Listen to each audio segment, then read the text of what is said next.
Hey everybody, Walter here. I am here today to talk about Mighty Morphin Alien Rangers. That's the mini-series at the end of the third season of Mighty Morphin Power Rangers that led into Zeo the following season, which was a whole big change. Speaking of Zeo, I have the top 5 worst Zeo episodes up right now over on Channel Awesome, so go ahead and check that out. Also next week, top 5 best Power Rangers Zeo episodes will be going up on there, so make sure you stay tuned to Channel Awesome for more Power Rangers content. But I did want to talk about this here because this is a very small series, but it is very important in terms of Power Ranger history and things like that.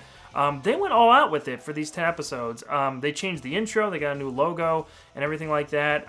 The main actors that were in the series who were playing the Mighty Morphin Power Rangers were turned into kids before this, so the actors weren't even on the show. It was really led by these kids.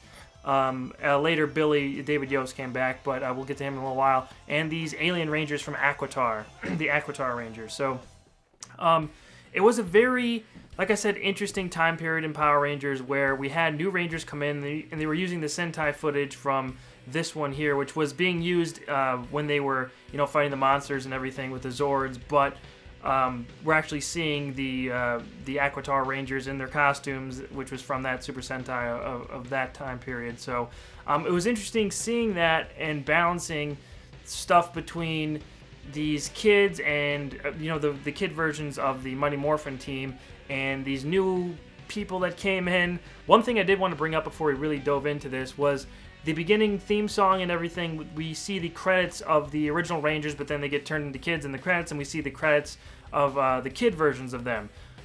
Except for the kid versions of Bulk and Skull. We still get adult Bulk and Skull credits on there, which is kind of bullcrap, isn't it?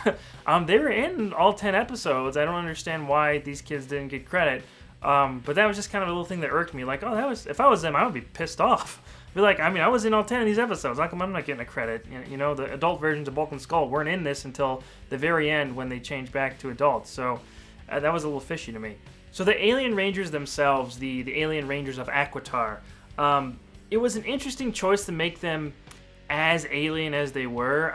It was a little bit difficult to connect with them because I think they're trying to be sort of like fish-like or something, and they're just talking like this, and they have those helmet brain things that that was part of their physiology or whatever, but it was just hard to connect with any of those guys. I know that we're supposed to connect with the kid versions of the Power Rangers at this point, and they're just kind of doing the heavy lifting and fighting Zed's monsters or whatever at this point, but I don't know, this was just kind of weird. I wish they would have dove a little bit deeper into those characters, because we had 10 episodes. It wasn't like this was like a 3-part series or something. This was 10 whole episodes where we could have dove into a little bit more about the Aquitar Rangers. And when we do get background on them and everything like that, no one really stands out except for the White Ranger and a little bit of the Blue Ranger, I think. But there's still not much there. I wish we could have, like I said, dove into those characters a little bit more and created sort of a connection with them, because there is a disconnect, I think, with those characters. Just because we've been following the Mighty Morphin Rangers for 3 seasons, and whether or not those the people behind the Rangers have changed, we still had enough time behind them where we know who they are. We know who Adam is and Aisha and Rocky, even though they came in at in the middle of the second season. So I wish we would have had more time just more development on them. It was just kind of weird that we weren't really introduced to them in a way that we were able to connect with them. And they're just kind of like, oh yeah, these are the Alien Rangers, just like them. You like them, right? But just doesn't matter if you don't, because we got Zeo coming up, And maybe that was because they were splitting creative teams or something. I'm not sure what the deal was while they were building up Zeo, but I don't know. I wish we could have got a little bit more from these guys. The kid versions of the Power Rangers aren't great. We saw them in an earlier episode, or most of them anyway, in an earlier episode when they get turned into kids. This time, I think actually time has gone backwards, so it's not that they're kids. It's not that they were adults turned into kids. It's more that time has gone back, and everybody who was older is now younger, and it's now like 10 years earlier or something like that. So from this, though, we get a really cool little storyline for David Yost, who really came into his own, I think, in the second and third seasons of the show of Mighty Morphin, and really established himself as a more confident character. And he is really one of, if not the best part of the second and third season, more towards the third season, I think.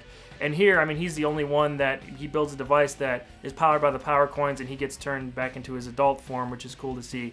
And he's basically the leader of the Power Rangers right there, while the other Rangers are still kids, because that device is destroyed along with the power coins, or like disintegrated by Zed and Goldar and Rita. So David Yost as Billy is the only adult version of the Rangers, but he still can't morph because the Power Rangers power coins are destroyed. So it's just kind of Billy leading the Rangers around and helping the Aquitar Rangers with things. So it's really cool to see him come to the forefront and become a really confident and important character, more so than before.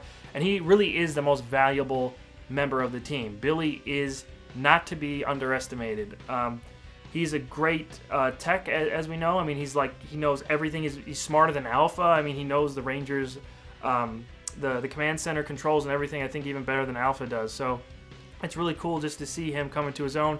And I went to a panel at C2E2 where they had David Yost and Walter Jones there, and somebody asked him about him becoming a more confident character, and David Yost said that this was a conscious decision by him to make Billy more confident and sort of build on that character and change a little bit towards the second and third season. Because you see the first season from the beginning, Billy is like over the top, crazy, like nerdy. I mean, to the point of a little bit annoying sometimes, but that's kind of what they wanted. But as we see him grow and change, he becomes more interesting, and I really like Billy in this and in Zeo. That's one thing I did want to mention in my best Power Ranger episodes, but it didn't really come up. Billy is a great part of the series towards the end. So to see him take that leadership role here is really cool, and then leading into Zeo where he's not a Power Ranger, but he is the tech leader. I mean, he does a lot of stuff for the Rangers without actually fighting, and we see that kind of wear on him too, because he kind of wants to be in the action there, but he sort of knows that he's better suited behind the control panels or whatever, and that kind of leads into the Gold Ranger stuff when Jason returns and everything. And I'll go into that a little bit more in my top 5 best Power Ranger Zeo episodes. I'll talk about Billy and Jason and the Gold Ranger and stuff. But I just really wanted to mention Billy here for most of the episodes. He is an adult, he's David Yost, and it's cool to see him take that leadership role, and he really is one of the best parts of the show. Another thing I wanted to mention is once all 5 of the Rangers get their pieces of the Zeo Crystal, Aisha leaves her piece to Tanya in Africa, and then she comes back, Tanya does, and leaves Aisha there. Aisha is going to help the tribe there with a disease or something like that that's going on. I thought that was handled kind of clunky. I didn't really like that exit for Aisha. I mean, we don't even see Karen Ashley as an adult until the very, very end. Just on the viewing globe, we see her like walking in the desert or something. So I don't think that exit was handled very well. I'm sure it was an amicable split from the show. She just wanted to do other things or whatever. But how that was handled, I didn't really like. I didn't like them bringing in Tanya as a kid first, and then she turns into adult, and there's that big reveal of her face when she turns into an adult again. It took me a while to connect with Tanya. It took a little bit longer because we didn't really get much of a background. We got a little bit of a background on her, but just as a kid, I mean, that difference is significant, I think. And I just think the Yellow Ranger transition wasn't done the best. I kind of wish she would have came back with Tanya, and then maybe they could have worked something out. But then even Zordon says because she stayed over there, her family history changed or something like that. Because remember, this is in the past that this happened. So now her family is with her in Africa, and Tanya is now in Angel Grove, and it's like kind of, I don't know. And we get more background on Tanya and Zeo. We see her, she goes after her parents and stuff because they were explorers, and she explains that here. But I just thought that wasn't handled great. What did you think of that? That's something I'm interested to hear what you guys think of. What do you think of the transition of the Yellow Ranger from Aisha to Tanya? I wasn't a big fan of it. What did you think? The ending of the series here, Mighty Morphin Alien Rangers, and also basically the ending of Mighty Morphin Power Rangers, has the command center exploding. We think everyone's dead. They barely teleport all the Rangers out just in time, leaving Alpha and Zordon there, and we kind of thought that was, when I was a kid, I was like, holy crap, this is on par, if not even bigger than when Zed came into the the command center in the third season. I think that was a great, amazing moment to see, and this was comparable to that because it's breaking the status quo and it's really challenging that things are going to be okay or not. We don't know what's going to happen, and while the status quo did change in Zeo, they kind of go back in a little bit. I mean, we get the power chamber, which is a bigger set, which is a more impressive set, but at the same time it kind of went back on it a little bit. I mean, it gets destroyed again, I think, at the end of Turbo or whatever. So we still get the destruction of the power chamber and the command center at some point. But this was the first time we saw it, and it was impressive to see. And as a kid watching it, it was effective. I definitely bought into it. So that's where Mighty Morphin Alien Rangers ends. The Alien Rangers go back to Aquitar because they need to recharge their water or whatever. That was a big plot device here, that they always had to recharge and absorb water and stuff to survive in our atmosphere and everything. So I thought it was pretty decent. I mean, like I said, the biggest problem I guess I have with it is that we didn't really get to connect with the Alien Rangers much. I wish we could have a little bit more. And then when they came back later, I would have really enjoyed seeing them team up with the Zeo Rangers a little bit more because we would have known them a little bit better. But what did you think of Mighty Morphin Alien Rangers? Did you enjoy this little 10-episode mini-series leading into Zeo? Do you think it was needed going into the transition from Mighty Morphin to Zeo? Do we need like this 10-episode bridge? I kind of think we did because it was a big change. It was 3 seasons of Mighty Morphin Power Rangers, and it was, over 100 episodes. I can't remember exactly. It was a ton of episodes. And then leading into Zeo with the new costumes and new powers and the new sets and everything. I think we kind of needed that, but what do you think? I want to hear what you guys think of Mighty Morphin Alien Rangers. So that's what my thoughts are on Mighty Morphin Alien Rangers.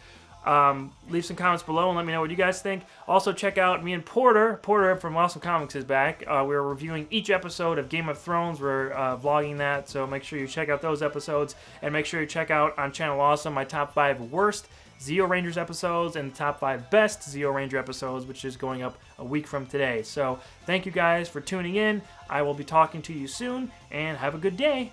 Bye.